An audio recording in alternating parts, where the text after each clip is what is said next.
As one of the oldest mystical symbols in the world, the Ouroboros has captured the attention of curious minds around the world.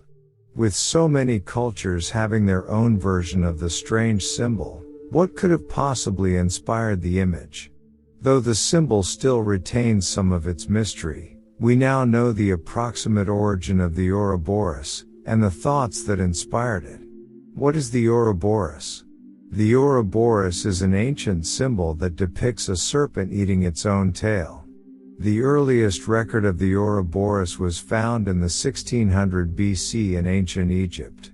The symbol was used to document the Egyptians' understanding of the sun and was said to represent the travels of the sun disk. It is also thought to represent many other ideas and theories. The Ouroboros is a symbol that can be found in the enigmatic Book of the Netherworld. This book was a funerary text that was found in the tomb of the young King Tut in the 14th century BC. The book mainly describes Ra and his partnership with Osiris in the underworld. The two serpents that appear in the text hold their tails in their mouths. It is possible that they are somehow also responsible for conveying the cyclic nature of life, with no clear beginning and no end. The word Ouroboros itself, however, comes from the Greeks. It is a combination of ouro, which means tail, and boro, which means food. Combined, they roughly translate to tail eater. The many uses of the Ouroboros. The Ouroboros has been interpreted in a plethora of ways and has been used by countless cultures to represent the most difficult questions in life.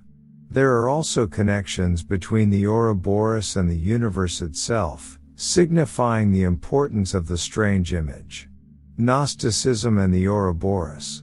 Gnosticism is a system of ancient religious ideas that deal with knowledge and the spirit realm, so it's no shock that they took up interest in the Ouroboros.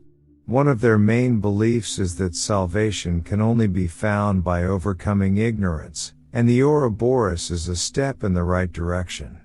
To the believers of Gnosticism, the cyclic nature of the serpent symbolizes the concept of eternity and the very essence of the world itself. Alchemy and the Ouroboros.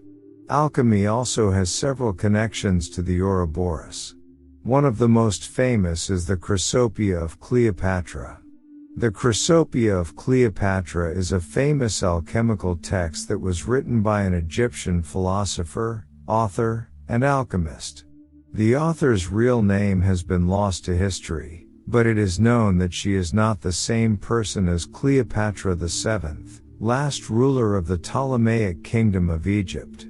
Cleopatra the alchemist was known to have published the Chrysopoeia of Cleopatra and drawn the famous Ouroboros that is associated with it. The drawing depicts a serpent eating its tail. The serpent is half white and half black. Additionally, it surrounds text that translates to the all is one. This is symbolic for the interconnectedness that is evident in life. This depiction also makes some wonder if it is somehow connected to the yin-yang symbol. The fact that the Ouroboros was used in this text is not coincidental, nor is its relevance fleeting. In alchemy, a chrysopoeia is a word that indicates that a base metal had undergone transmutation into a noble metal like gold. This concept is directly connected to the pursuit of the philosopher's stone, a substance associated with immortality and rejuvenation. The alchemist's main pursuit was liberation from the limitations of the human body, a concept that was embodied by the Ouroboros. Sir Thomas Browne. Cleopatra wasn't the only alchemist to reference the Ouroboros in her work. An alchemist and doctor by the name of Sir Thomas Browne also had great interest in the symbol. He wrote a medical treatise entitled, A Letter to a Friend. In it, he reflected on the tiring cycle of life and death and the connection of these principles to the Ouroboros. The Theosophical Society. The Theosophical Society was founded in New York City on November 17, 1875. The group was founded by Helena Petrovna Blavatsky, Colonel Henry Steele Olcott, and William Quan Judge. It was founded to serve as an unsectarian body of seekers after truth, who endeavor to promote brotherhood and strive to serve humanity. The society was known to take an alternative approach to spiritualism and studied many mystic and occult practices. Their seal featured the Ankh inside of the Star of David, which was below a swastika. These three symbols were themselves surrounded by an Ouroboros.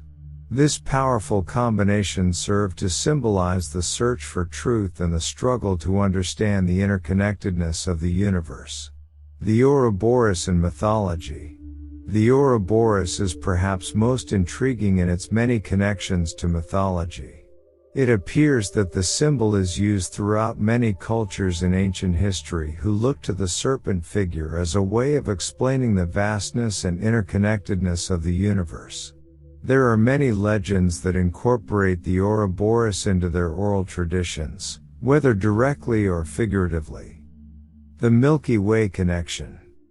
It is often thought that the Ouroboros was invented as a reference to the Milky Way galaxy and the connection that it has to many of life's answers that we seek. There are many references in mythology to the serpent of light that supposedly lived in the heavens. This serpent resembles the Ouroboros, and the location is an obvious reference to the galaxy. There are those who wonder if the connection of this symbol to space means that our ancestors were able to answer questions that still hold mystery for many today. Plato's description of the first being. In his work, Timaeus, Plato refers to the Ouroboros as the first living creature in existence. As the first, it was the most perfect because of its self-sufficiency. The Ouroboros had no eyes because outside itself there was nothing to be seen.